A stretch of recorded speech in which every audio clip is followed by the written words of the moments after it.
So here we have a new machine out of the box and on the bench. I'm now going to walk you through the simple setup process. The first thing we need to do is fill the 4-litre water reservoir. I'm often asked what is the best water to use for your machine. The main thing to remember is not to use overly purified or filtered water, including rainwater.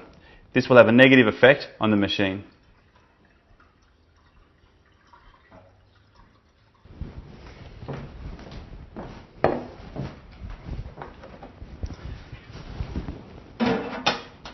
The next step is very important.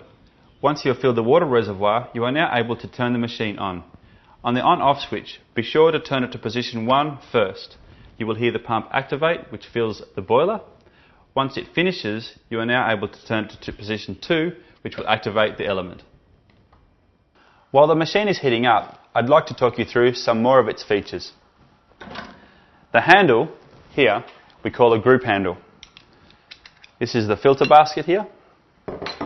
Here we have the group head, your steam arm with a steam nozzle, your hot water tap with the hot water nozzle.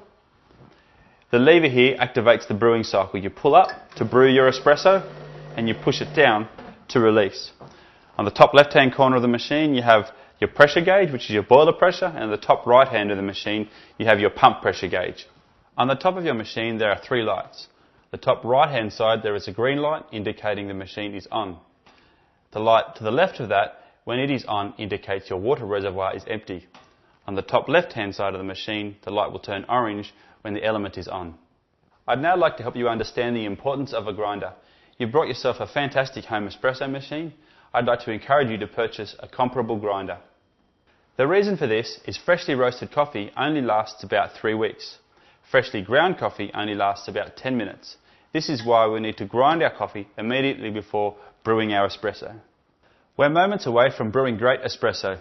Before we do that, we need to purchase our coffee.